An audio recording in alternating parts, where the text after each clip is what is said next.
It'd be funny if like I set up a live cam on the avocado tree exclusively for Millennial patrons, and you guys can check in on my avocado tree at any time. And like once a week, you see me harvesting avocados from the tree. Just your hand coming into the frame. Right. And you see me like fondling the avocado.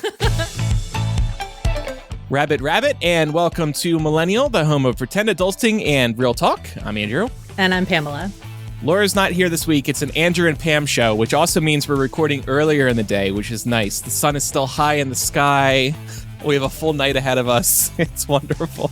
SMHing is coming up this week, too. Yes! For our favorite time of year, because it's not dark when we leave this room. Yes, yeah. We normally get out of the recording studio, and it's like time for bed. Right. Poor Laura, Micah, and Eric, basically they deal with that year-round, but not us West Coast girlies. But I feel like they don't mind. I know, and I don't know how they don't mind, because I mind. Yeah, I think it's just because when they get in, the sun's already setting. You know what I mean? And for us, it's like, it's different. We go in the afternoon, the sun's high in the sky. That's true. We come out, then all of a sudden it's dark, depending on what time of year it is. So yeah, yep, we're just little babies. Well, before we get into today's main topics, I just wanted to say RIP to Skype. Microsoft, who has owned Skype for quite a few years now, announced that they are shutting down Skype on May 5th. I wanted to call this out because we were podcasting through Skype over the first few years of podcasting. If you listen back to those early episodes, those were just straight up Skype recordings. And there was no individual track recordings. It was like, it's time to record the podcast. Let's use this third-party janky app to record our conversation. Yeah. And that's the show. You know, I sometimes look back at how many workarounds we had to utilize to actually make these shows work. But I do think that, like, in a way, it like really helped us build to what we have now, because with Skype, like you said, it was always one file. So, you know, that kind of taught us to make sure that like the audio all sounded good before we started, or we had to learn how to not talk over each other. And I feel like we're just so used to not doing that now that we know when to pause when somebody else is talking, or we know when the other person wants to say something. So what a deep thought. Like, I feel like I'm in podcast therapy right now. That's actually a really good point. And yet when you listen back to those early episodes, you still hear like people coughing, or you hear people's voices through other people's mics. Right. It was still bad, but you're right. We made all those mistakes, and now we don't. Like, every mistake we made, like, it'd be like, oh, hey, guy, can you not do this? Or like, can you try to hold back on that? Yeah, it taught us discipline for sure. Mm-hmm. And I think for us, you know, well, I'll just speak for myself instead of throwing you under the bus too. I didn't have friends in middle school, high school, during those early podcasting days. My fellow podcasters were my friends. And so outside of recording the podcast on Skype, we also just sat on Skype late into the night, and it was free. And we could just sit there for hours and hours and talk for as long as we wanted, just hanging out. That was our, you know, we didn't talk on the phone. We didn't talk on the landline. That was another great benefit. Our parents couldn't pick up the phone and spy on our conversations. True. Yeah. And I mean, like podcasting also took me through college and you through the college that you got through. And I think that played into things on my end a lot more in college, especially in the beginning when I was, you know, like I didn't have as many friends because everybody was new and stuff. It was just comforting to know that you have friends all over the place, even if they're not like in the same school as you. Yeah. But I think it felt so high tech. Yeah. Yeah. So a bit starting off with like that mindset that like your friends don't have to be like in your same area.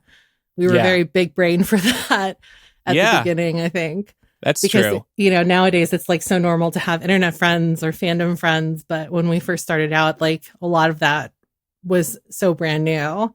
I don't think I don't think I even told my mom that, like, you know, I had internet friends. It was just like, oh, my friend. Skype allowed you to keep them secret. Right. Exactly. Lydia, who's listening live right now, says, I could Skype my friend in Canada for hours for free versus international calling on my actual phone. Right. That's a good call out, too. This allowed people to call their friends international without the fees involved because we were using the internet to make the voice connection. But then Skype started falling behind when Zoom came along. Skype didn't try to compete with Zoom. And then the pandemic happened and everybody was Zooming. Nobody was Skyping. Skype just kind of like let Zoom win. Even for podcasters, everybody was using Skype to podcast if you were working online. That really should have been their moment, especially because Skype, unlike Zoom, Skype had no time limit, had never had a time. Even now that it's like still active for however long it'll be up, it still doesn't have a time limit. So you could just sit there, like you were saying, for hours, like, and with your friend on the other end, and they wouldn't care. Yeah. Well, even today, Zoom, if you're a free user of Zoom, if you're creating the meeting, there's a 40-minute limit on Zoom. And then you have to start a new meeting. Yeah. The only thing that for us, we pay for an account, of course. Yeah. The only thing that forced you to restart on Skype is if like the lag started going and then you were like, okay, everybody hop off and then rejoin the call. Or you lost your internet connection. Right, or exactly. Like that. Yeah. Skype, man, they were number one and they just let it go. It's so wild that happened. But yeah, really the end of an era. I mean, we could not, I'm not sure we could have done the podcast if it weren't for Skype. Like it may literally have not been possible for us to start podcasting in 2005 if we didn't have Skype. Maybe there were other services, but they certainly weren't as easy and reliable as Skype was. And also like, like things like Google Meet and stuff that all came later. It wasn't called Google Meet at the time, but it was just Skype was kind of always around. Yeah. And and it was there from like the start of podcasting. What podcasting probably started in like 2004, maybe. Yeah, as far as I know, it started around there. As far as I know too. So, R.I.P. Skype. I'd say we'll miss you, but I mean, I'll look back fondly on those early days looking in on Skype. Yeah, and we were also talking in the when we were planning this episode that we've still been using Skype to do the surprise bitch segment on After Dark. So, yeah, we're gonna have to figure out something else. Sometimes we call listeners, and now we won't be able to use Skype, which might be for the best because when we try to call listeners, it says like unknown number, and then people think we're just spammers calling, and then they don't answer. So maybe if we use something that actually keeps itself up to date, we'll be able to call with a real phone number or something. Yeah, like a WhatsApp or something like that. Actually join the 21st century. Maybe caller ID can relay it's a podcast calling you with one of these other internet telephonies. Anyway, goodbye Skype, and we'll look back fondly on doo-doo-doo-doo and all those weird sound effects that you have. Speaking of hearing from listeners, we just want to let everybody know that next week's episode will be a listener feedback-centric episode. So if there's any feedback that you've been meaning to share about recent episodes, or maybe you want to get something off your chest via the confessional, please go ahead and visit millennialshow.com and use the contact form there. Or you can use the separate confessional form. We've gotten a lot of great feedback lately, and we've been, as you know, have been reading some of the feedback on air, but we've got a backlog now that we really want to catch up on. So we'll focus on listener feedback in next week's episode. And like I said, we're always looking for more. So if you have anything you want to share, please visit millennialshow.com to find those contact forms, or you can email millennialshow@gmail.com. So, even though Laura is not here this week, we are going to look at the first 100 days of the Trump administration. It is currently day 43, God help us. And for this week's installment of the first 100 days coverage, I wanted to break the coverage into 4 categories. The first one is SMH, or shaking my head. Trump and Vance hosted a public feud with Zelensky in the Oval Office last week. I'm sure most people have seen the footage by now. It was really embarrassing for this country. And it was a message to the rest of the world that the U.S. cannot be trusted anymore. We will turn our back on our allies.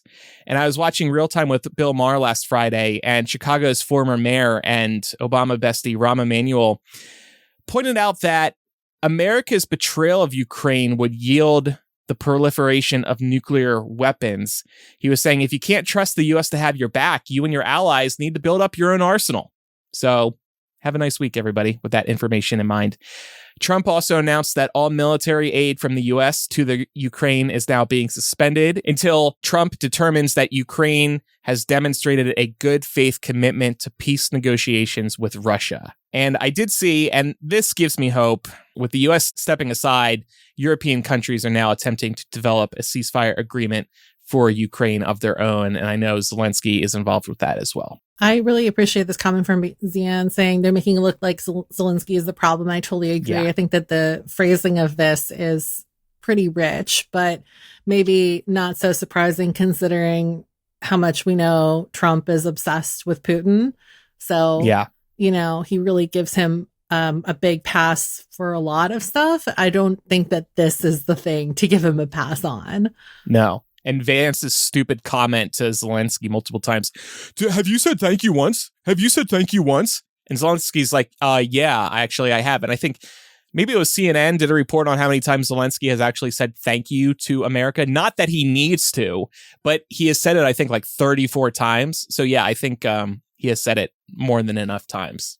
And again, he didn't need to. In our next category, OMG, tariffs against Canada, Mexico, and China are now in effect as of Tuesday. There's a 25% tariff on all Mexican and Canadian exports coming across those borders, and an additional 10% tariff on Chinese goods. And Trump says he's doing this because these three countries have not done enough to stem the flow of drugs and migrants into the U.S., as if that's a good reason to put tariffs on these countries. The impacts on consumers are going to appear quickly. I saw a report this morning. Executives for Best Buy and Target confirmed that the tariffs would result in price increases. The chief executive at Target said grocery costs could go up as early as this week. The New York Times also spoke to Chipotle, who actually said they will absorb any additional costs rather than raising prices, at least for right now. And maybe Chipotle realizes they have turned into a joke with how expensive they've gotten, so they really should not be raising prices again right now. Yeah. They also are they really using that many imported Mexican ingredients in their food? I don't know. Avocados for starters, right? That's the big absorption, right? Probably. Yeah. Looking ahead, there is still a planned 25% tariff worldwide on aluminum and steel. And on April 2nd, there's supposedly a planned tariff on all agricultural products and another one on all foreign cars. And we actually wanted to bring up aluminum this week because a tariff on aluminum would have big impacts on a lot more than you might imagine. Because, of course, think of like canned goods. Those come in aluminum cans.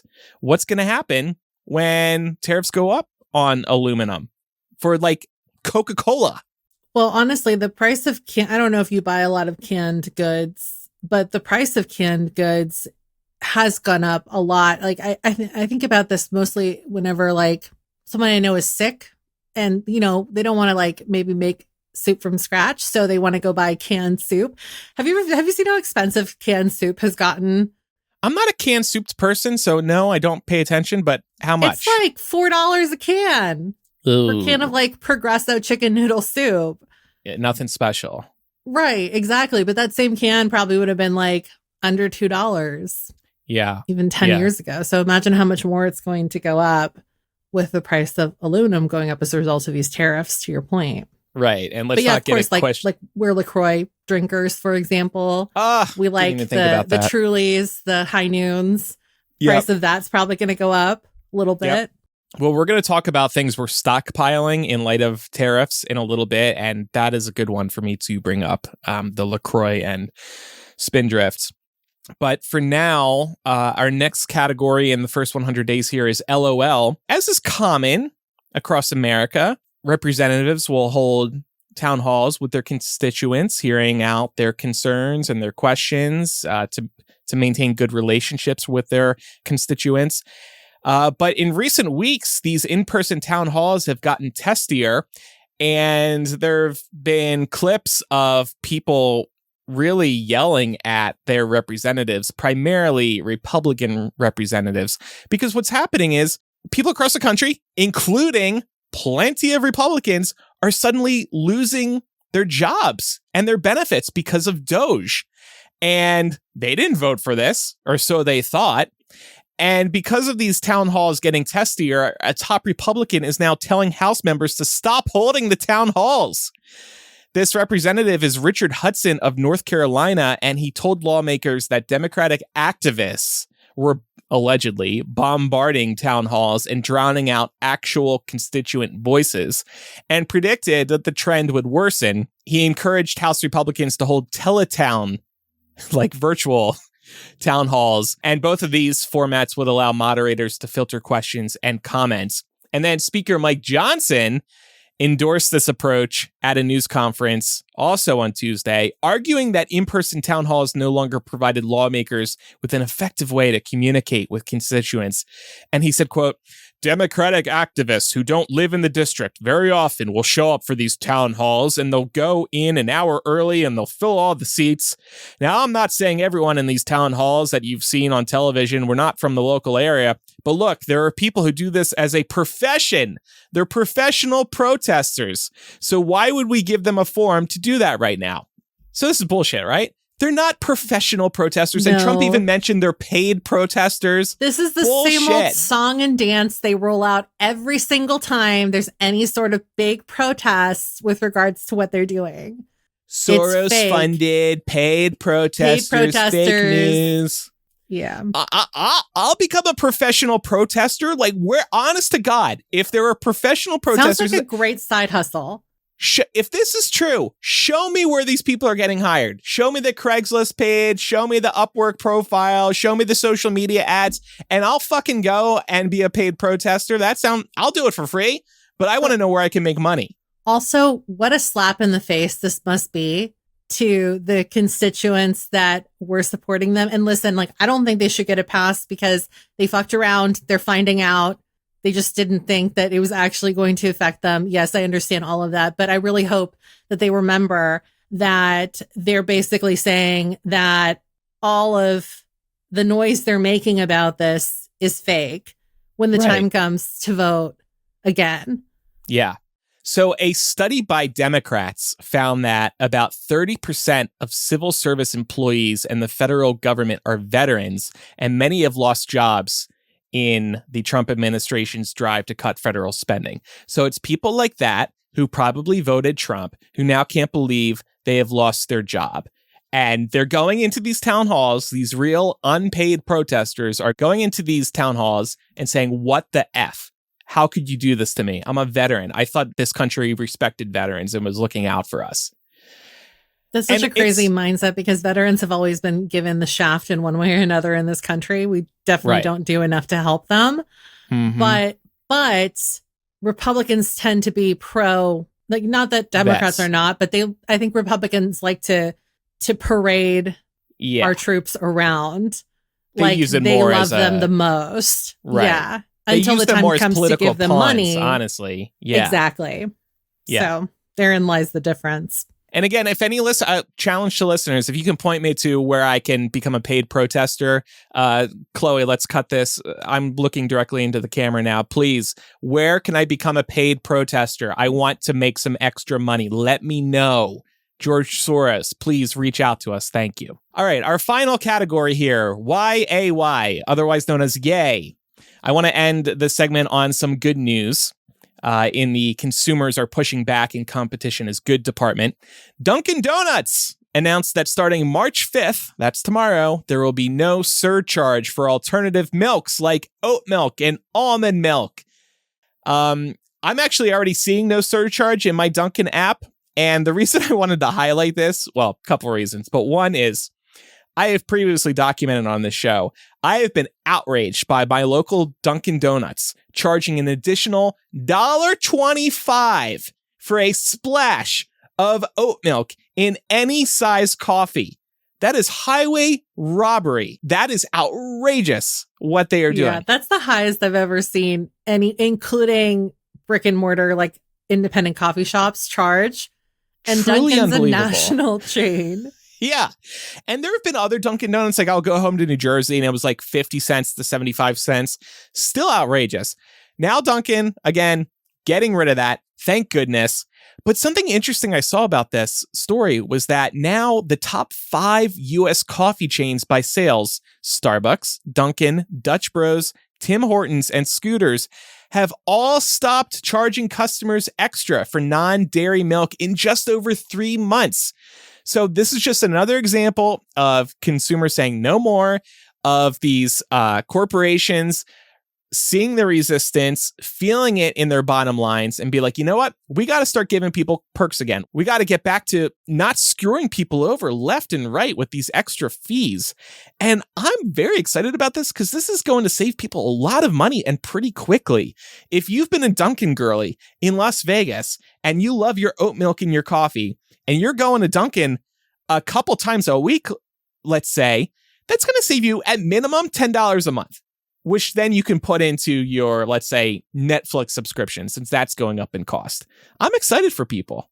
Yeah, I think that this is great. Dunkin' especially, because that's kind of like the everyman's coffee. They've always been cheaper than Starbucks. You really do get kind of more bang for your buck when you go there. So even if you're paying like a Starbucks price, you're getting a drink that's like twice the size probably. So it just never made sense to me that they were surcharging so much more for these non-dairy alternatives. And so I think that this makes much more sense in terms of like who they are. If they want America to keep running on Dunkin', something had to give. And yeah.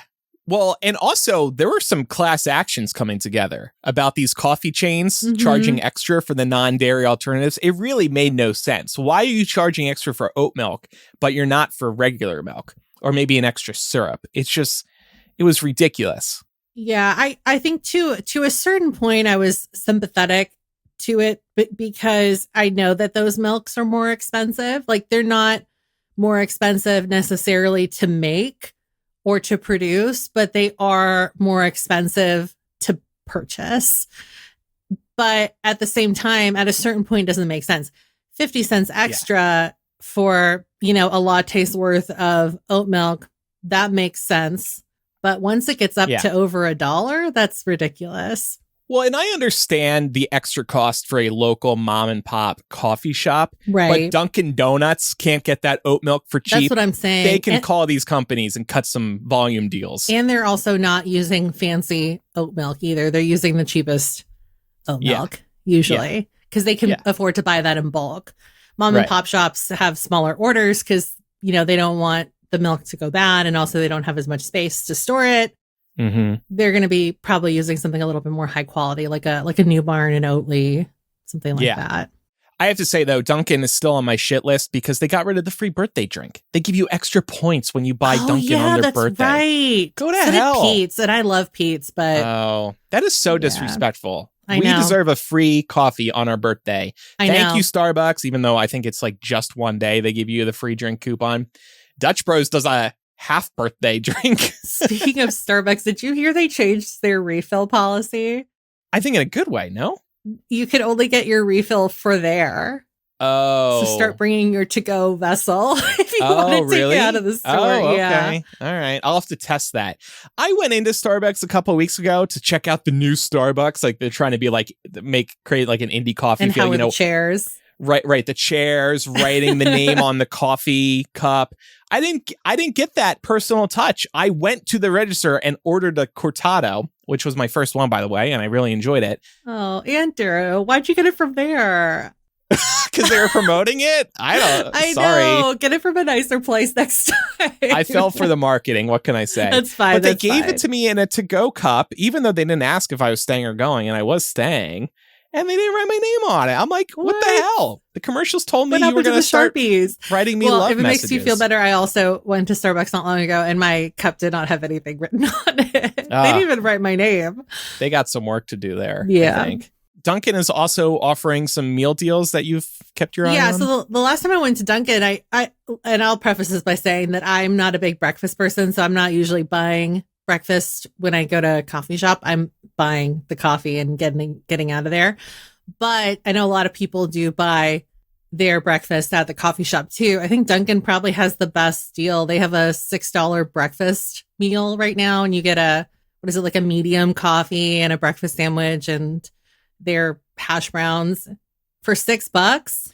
Yeah, that's a good deal. That's a good deal. The thing that spooks me about these is that they tend to be limited time offers, right? Like we've seen McDonald's and Burger King do this. So they try to get you hooked on these meal deals. And then before long, it's going to go up to what, $8, $10. And then you might be like really into, this might be part of your routine now, getting the $6 meal deal. Yeah. But now it's the $8 meal, not so much a deal. Although I will say, good, though, to test. Yeah. I mean, like Dunkin's, they've always had like pretty consistent breakfast. I used to do that every once in a while when I was out on the East Coast, because they used to have like, I think they probably still have like the egg white sandwich or whatever. Yeah. $3. Can't beat that. But everything's more expensive these days. All right. Well, we're going to take a quick break to pay our bills. And then when we come back, we're going to talk about stocking up on supplies in light of these tariffs. A lot of people are doing it right now. So we'll hear what people are doing, and we'll be right back.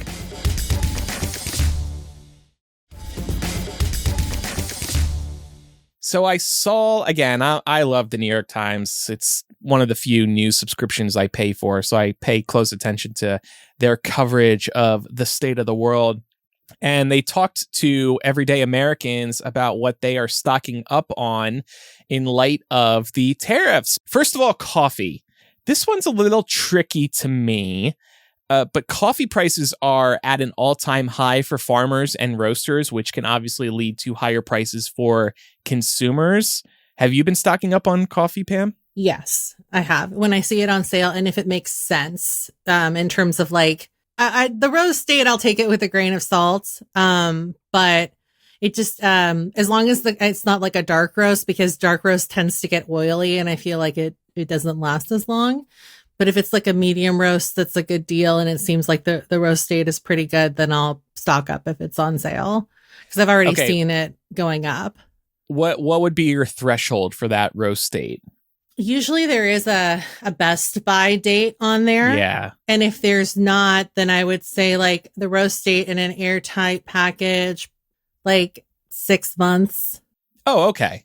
Okay. That makes me feel better, because sometimes I look at the Best Buy or the Roasted On, and I don't mind going far past that date that's printed on there, because sometimes that's where the deals are out. For example, Sprouts. I love their $6 sandwich deal. We were talking about this somewhere. Great. We're always talking, so I can't remember where we talk about certain things. But I love that. But recently, while I was waiting for my sandwich to be made, I looked at the clearance area of Sprouts, and they had a good coffee brand for half price. It was like $6 for a standard bag of beans, and it was close to the Best Buy date, but I just didn't care. I can't notice the difference. And if it means I'm going to get these coffee beans for half price, worth it. But also, if you have other coffee in your pantry, a lot of times, like, you can just go, if that date is sooner, you could just open that one up before you open up the one that's like a little bit, Yeah. So I kind of do that too. And then I try and like stack them based on the Best Buy date, so that I'm at least, That's a good idea. Drinking. Yeah. But this is something that I've been doing. I know it looks crazy. Like I bought like, looks crazy. It does. I bought 3 bags of, my Costco stocks, this, local coffee shop called, Black Oak, I think. I don't know if yours has that. I think it's the 2 Mile roast. Anyway, it's really good. It's usually, about $16 for 2 pounds. But they had it on sale for $7.97. So I think they're just trying to get rid of the inventory. I was like, I'm buying through 4 bags. I don't care. When it ends on a 97, that's how you know it's clearance. They're trying to get rid of it. Exactly. Yeah. So I bought 4 bags. No, I mean, that is the move at Costco for me. Even if I don't need something from Costco right now, if it's on sale, I'll usually buy it and stock up a little bit. Case in point, Spindrift. It's rare that it goes on sale there. So when it does, I buy 3 or 4 boxes of it, and then I'm good for 6+ months, because I personally don't drink Spindrift too often. But you've been hearing too that coffee prices are going up, right? Well, I figured they would go up because we don't grow it here. Most coffee is imported. Like, I think all of it probably is imported. Just depends on like where your beans are coming from. But I think a lot of like the generic stuff is coming from Latin American countries.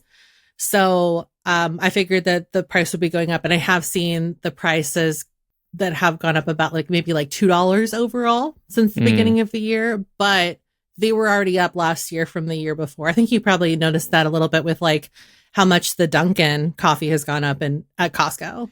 Oh yeah. I don't even buy it anymore. I like doing the whole bean and then grinding it myself.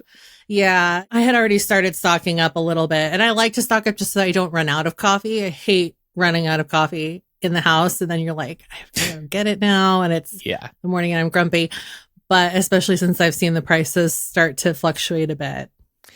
Even though the coffee, the Dunkin' coffee prices at Costco seem high, if you do the math, I still think it's a pretty good deal. And honestly, most coffee prices at Costco right now justify the Costco membership alone. Like the deals are good there, especially if you buy the Kirkland brand. Like that stuff is dirt cheap and good quality stuff, I have found, except for the ground coffee. I don't really like that.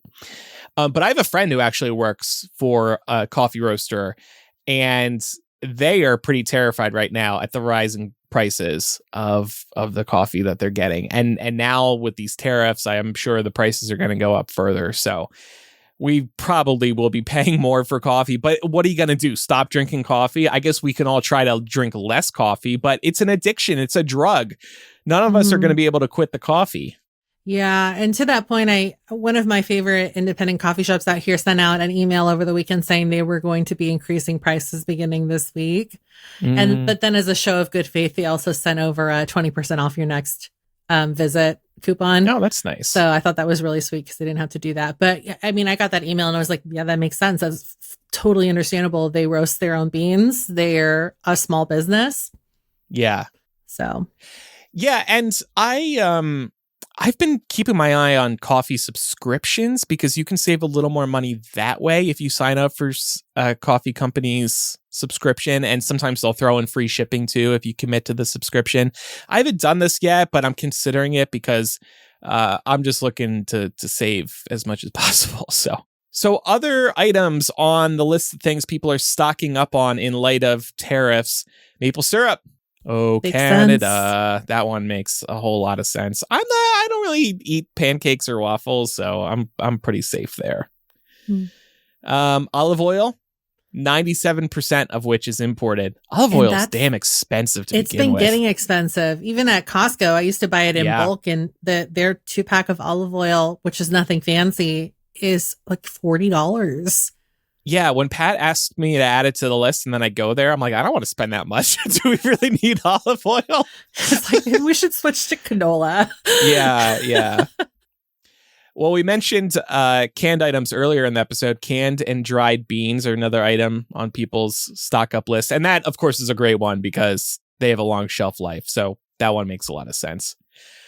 Something that doesn't make a lot of sense to stock up on: avocados. And that I keep talking about this avocado tree. I'm afraid to make the jump and purchase the tree. Why? But maybe I'm afraid it's going to die. Well, but I feel like they guarantee. Are they really expensive? What is that site? fast-growing-trees.com. Stupid domain name. I don't think the price was. It would probably pay for itself. Haas avocado tree starting at 20% off right now. $120, 2 to 3 feet. That is pricey. I mean, yeah, it's going to take a while to pay for itself. But it's already like grown for you. You're not starting from the pit. Yes. So that makes sense. That is, I mean, it would be cool as hell to have one of these. I think you should try it. Just make sure that are you in the right zone, like growing zone for an avocado tree? I think so. It looks like it. Just double check that and make sure you plant it in the right spot. Yeah. For however much sun it says it needs. And I think you should be fine. Can fruit the first year. That's nice. It'd be funny if like I set up a live cam on the avocado tree exclusively for Millennial patrons, and you guys can check in on my avocado tree at any time. And like once a week, you see me harvesting avocados from the tree. Just your hand coming into the frame. Right. And you see me like fondling the avocado, like smelling it before I rip it off the branch.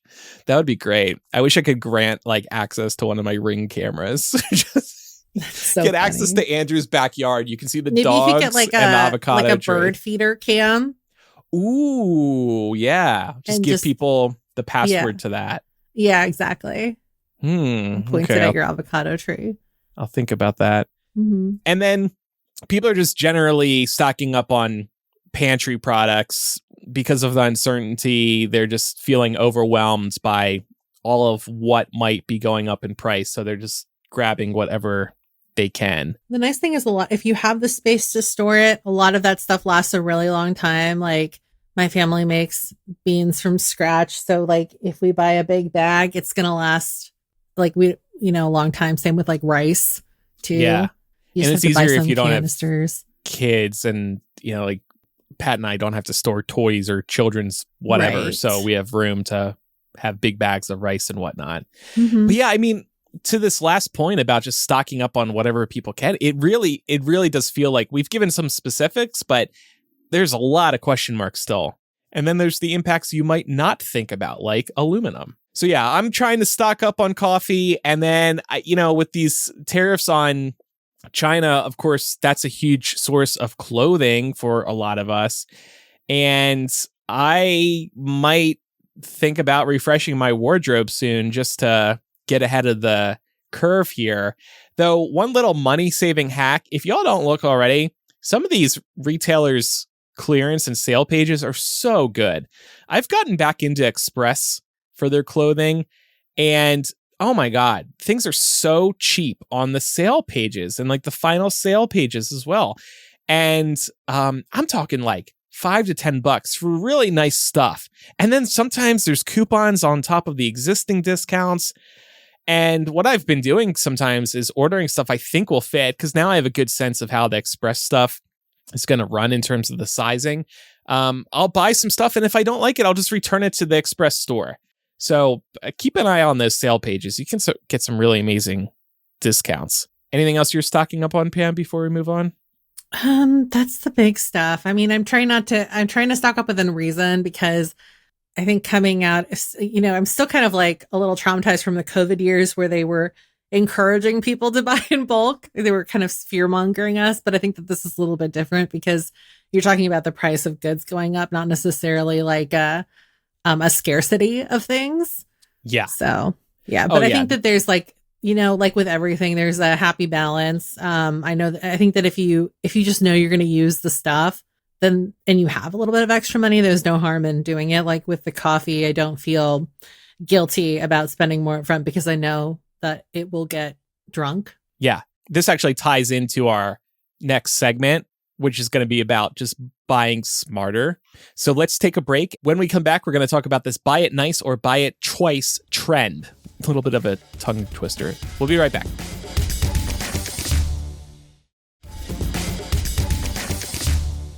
So I was scrolling on TikTok, as you do, to kind of decompress. I know, shocker.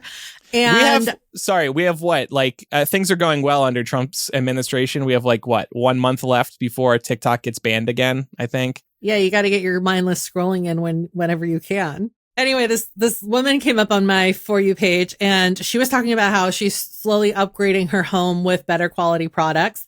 And specifically, she was talking about how she had just spent $60 on a can opener, which she acknowledged sounded absolutely insane, which I also thought like, damn, $60 for a can opener, that's kind of crazy. But then she went on to say that she's been adopting this buy it nice or buy it twice philosophy. I don't know if it's necessarily a trend, but I thought to myself, like that makes a lot of sense. Like you put a little more money up front, and then maybe you don't have to replace the item for a really long time. Or alternatively, you can think about it in the sense of like buying something cheap, knowing that it's not going to last for a long time, and then having to buy it again, and then choosing to buy it cheap again means that you're probably going to be spending more in the long run than you would if you're buying an expensive item one time. Yeah. So the can opener, I'm glad you called out the can opener, because I like to admit to fake adulting moments from time to time. Okay. I still do not know how to work a can opener. I try, Really? and what I end up doing is cutting the side of the can below the rim as opposed to the top down. Are you using it upside down? Probably. I look at the can opener. I never know which way to hold it. And then I try one way and I can't get it to work. So I try it the other way, and then I'm cutting the side of the can.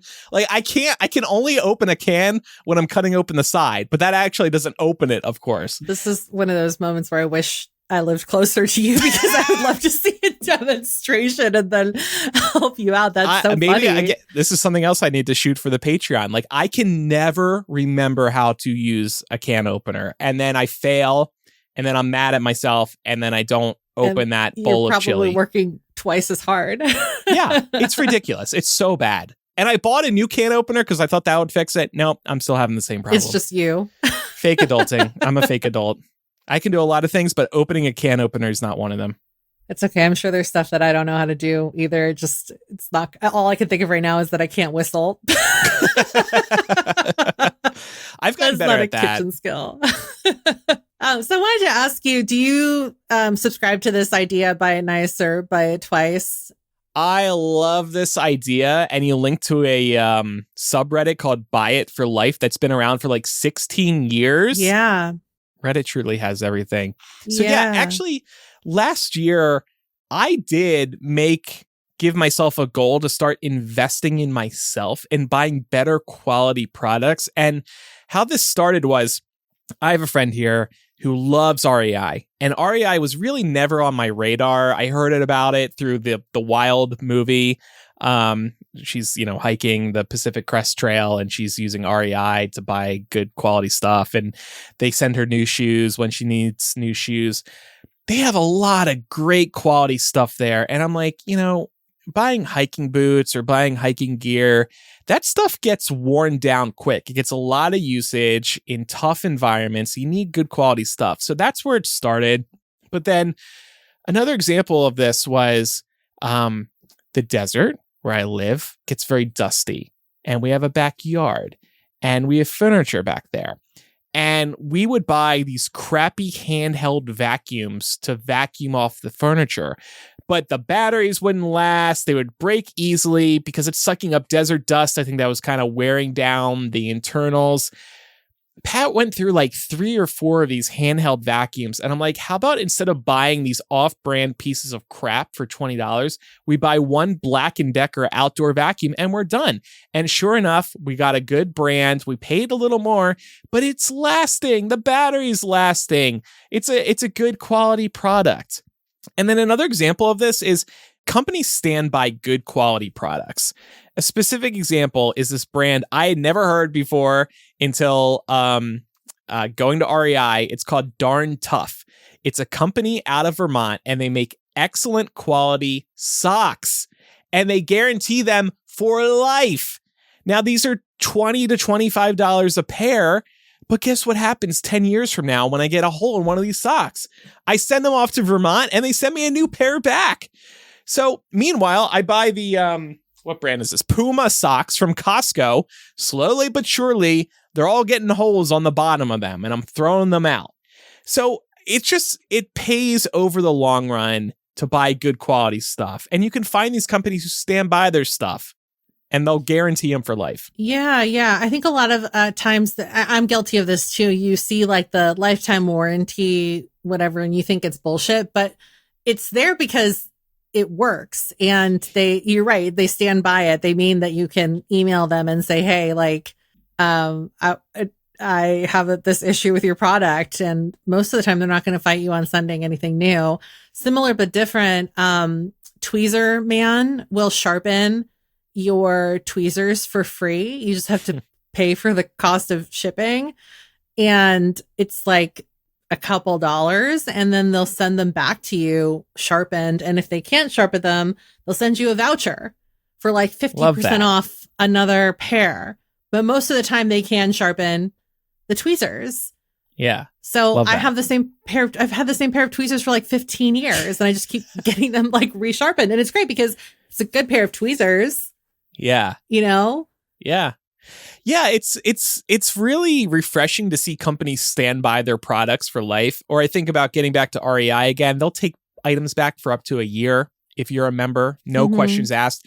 You go into their used section, the boots people return are beat up, but REI is like, yeah, we'll take them back. Yeah. And they still work. They're still functional. It's just, I don't, for whatever reason, people return these things. Other categories of products we're trying to invest in, pots and pans, because those get a lot of use. Have you been going like for a specific kind of pot and pan, like all steel? Are you still going for like Teflon or?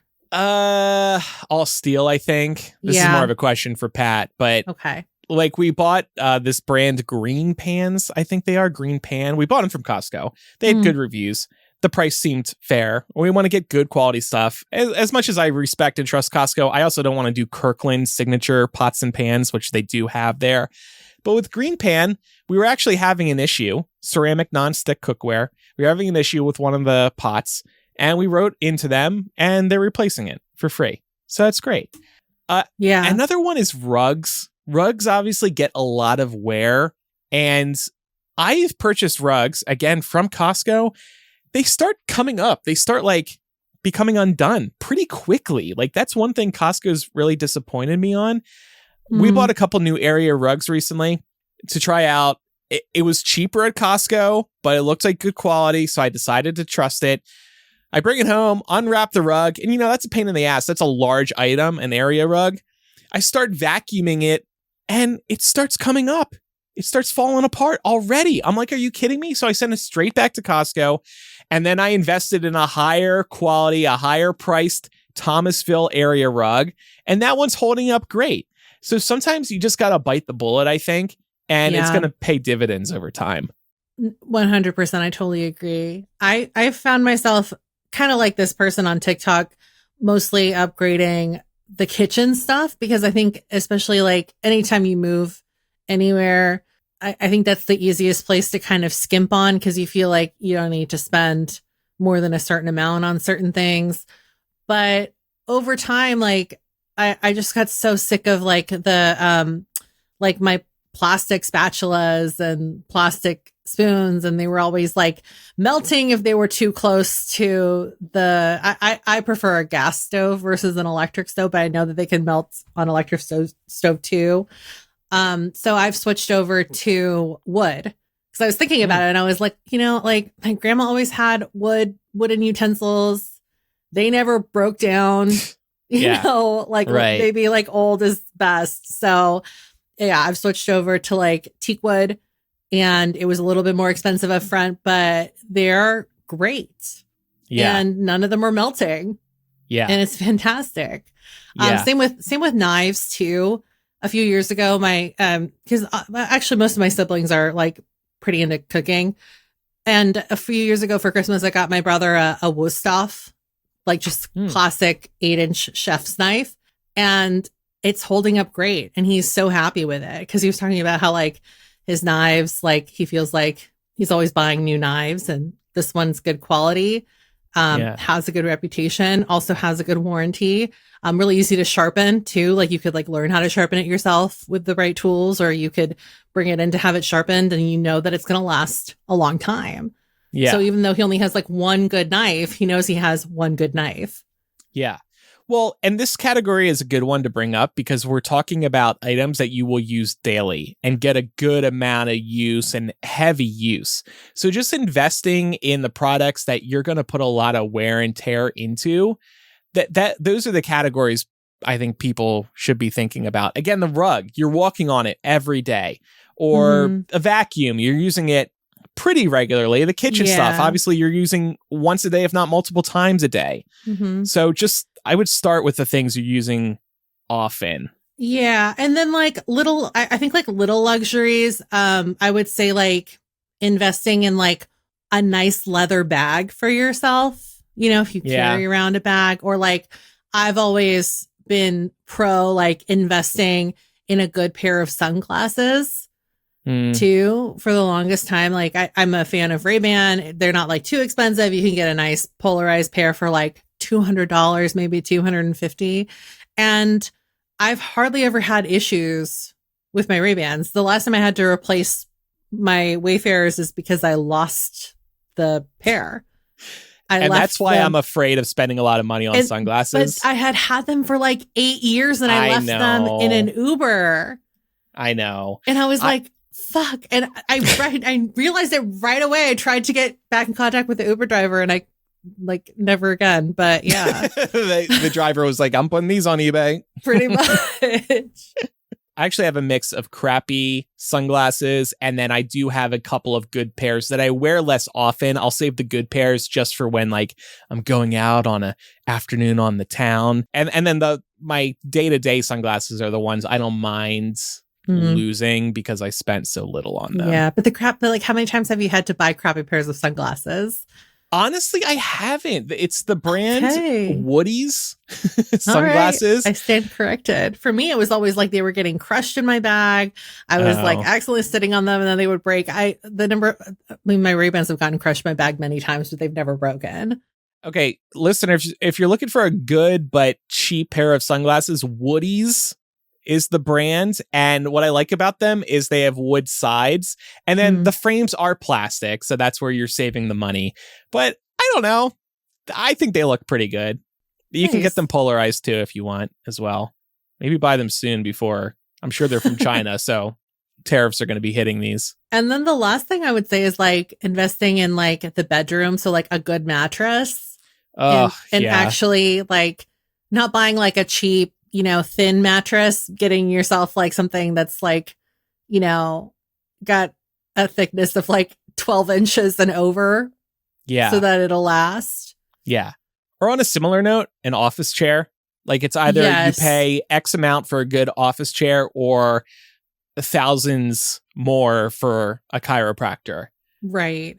And a lot of, I think like I never realized that like a lot of like office chairs too have like weight limits, but if you're like a heavier person or you're sharing an office with a heavier person, that might be something to like look into. You might want something that can take a little bit more wear and tear. Yeah. Stuff like that. Like, just doing your research and trying to upgrade like with the things like in the spaces that you spend the most time in. I think that's probably like the best way to go about it. Yeah. The mattress, I don't think you can put a price on a good quality sleep. And again, that pays dividends in so many different ways. Just not having to upgrade your mattress every few years or, obviously a good night's sleep can lead to a better day the following day. And like, I think we may have brought up this example before.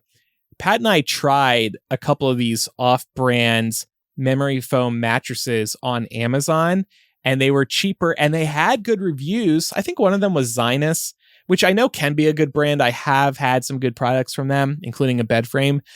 But we get the mattress, and of course, this is a big item coming into the house, a special delivery service to drop this mattress off.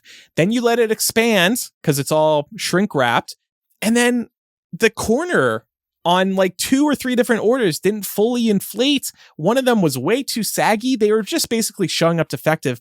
Then Amazon has to come out against special delivery team coming out to pick up this mattress because it's this big ass thing you can't just bring to the UPS store. So after the second or third mattress in a row, by the way, we're like, fuck this. We're getting Casper. And we bought Casper probably 7 or 8 years ago now. Still have the same one, and it's great. It's probably approaching end of life. I think the rule of thumb is 10 years like for a mattress. Mine, that's probably going to be my next big purchase as a mattress because mine's coming up on about 10 years. And, it's fine, but I can tell that it's like, it's nearing the end of its life. Yeah. But I also gotta so here's the other thing too. It's like, you should like look into based on like how you sleep, what you should buy. And I got a hybrid spring foam mattress. And I think this time I'll go for probably just the memory foam. Yeah. I think Laura said she has a purple mattress. And I have a friend who has one of those too. I need to actually try that thing because I know people love them. Yeah. I wonder how that holds up over time because you would think that like plastic wouldn't lose its molding, but maybe it does. The nice thing too about these, I know if listeners are hearing this and you're like, oh, well, mattresses are expensive. That's true. Casper and Purple have, I'm looking at Purple site right now, a 100 night trial. So presumably you can use it up to 100 nights. And if you want to send it back, they'll take it back and they'll cover the cost of shipping. Yeah. And if you're a Costco member, I think Costco carries Casper now. They do. Yeah. So you might be able to get a deal that way. Yeah. Yeah. Yeah. All right. All good tips. Yeah. So I definitely recommend, like I said at the top of this, trying to invest in yourself really pays off. And honestly, you kind of just like feel better about yourself too. I think you're more proud to walk around town wearing good quality stuff. You might feel like you got your home together a little more if you got a nice mattress to sleep on, if you got a nice rug that isn't falling apart 5 seconds into you opening it. It pays in different ways. Plus, you're reducing waste, which is nice too. There you go. Well, pals, we are not a media conglomerate. We're just Pam, Andrew, and Laura. So we need your support to help keep this show going. Hey, take those savings from no longer paying for non-dairy in your Dunkin drinks and reinvest those dollars into an independent podcast. Become our favorite pal at patreon.com/millennial. And once you're supporting us, you'll be able to listen to our weekly gossip session known as After Dark. This is also our podcasting safe space, so we tend to be a little bit more loosey-goosey than we are on the main show over there. And you can check that out on your favorite podcast app as well, because Patreon makes it really easy to access all of our bonus content wherever you like to listen to the show. And coming up in After Dark this week, you've heard of Muggle Suck, but have you heard of Podcast Suck? And the inspiration here is we've been podcasting for quite a few years at this point. What are the things we don't like about our podcasting careers or being podcasters in general? And it's not to say that I don't enjoy podcasting, but like with any job, there are parts of it that suck and drive me crazy. So Pam and I will discuss those in this week's episode of After Dark.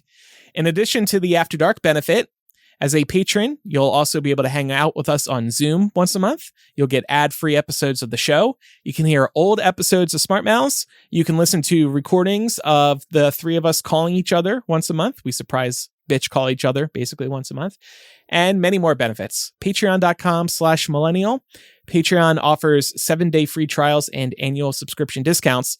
If you're an Apple Podcast user, you can get just After Dark and ad-free episodes by tapping into the show and signing up for Mega Millennial. Time for a couple other recommendations. What do you have for us, Pam? I have a book recommendation. I wanted to recommend The Third Gilmore Girl by Kelly Bishop. It's an autobiography, and Kelly, of course, plays Emily Gilmore on Gilmore Girls. But she's had such a interesting life. She started out on Broadway as a dancer. She's in the original company of a chorus line. And yeah, her stories are great. This was such a quick read. And if you're an audiobook person, highly recommend checking out the audiobook for this as well, because she reads it and she just has a really great voice, and the inflection on her voice and when she's telling some of these stories just really kind of make them come to life. And obviously there are a few chapters in there about Gilmore Girls as well. So if you're a Gilmore Girls fan, this is definitely a must read. I want to recommend Lady Gaga's album Mayhem. So it isn't out yet. It comes out this Friday, but the first two songs, Disease and Abracadabra, are so good. It is a return to form for Lady Gaga. Pam, this song Abracadabra did something chemical to me when it came out. I just was obsessed with it. Oh, wow. Yeah. Like I mentioned we were in Palm Springs, like the weekend it came out or the weekend after. She Gay bar, Palm Springs, Abracadabra. I could see. Forget about it. I was grooving on the dance floor. This is why I got blackout. That song hit from the first time I heard it. It does sound like old Gaga's back. Like she's done experimenting and we're back to like peak form 2009, 2012 I've loved her Gaga. other stuff. Right. But yeah, it does feel like we're getting back to the fame monster. Yeah, not so much art pop for. Yeah. And she's only released 2 singles, which is very intriguing ahead of the album. So we're going to get the rest of it this Friday. And again, I can't wait. I'm very excited to see what she's come up with. I love that. I love a little mystery with album rollouts. She's going to let the album speak for herself. Yeah. Right. So yeah, everybody please look forward to Mayhem. I hope this recommendation stands up a week from now. A couple other reminders for our listeners. Visit shop.millennialshow.com to pick up official Millennial swag. Also, follow the show in your favorite podcast app or on YouTube, and please do leave us a review. Leave comments wherever you follow us or email millennialshow@gmail.com. Millennialshow.com is where you'll find links to all of our various social media platforms and also notes on what we've discussed today. Don't forget, we have a listener feedback episode coming next week, so make sure to submit your feedback now, or you can confess using our confessional form too. Confess. Yeah. Leave us some juicy stuff, y'all. Yeah. After Dark starts in a moment for patrons and Apple Podcast subscribers. Thanks, everybody, for listening. I'm Andrew. And I'm Pamela. We'll see you next week. Goodbye. Bye.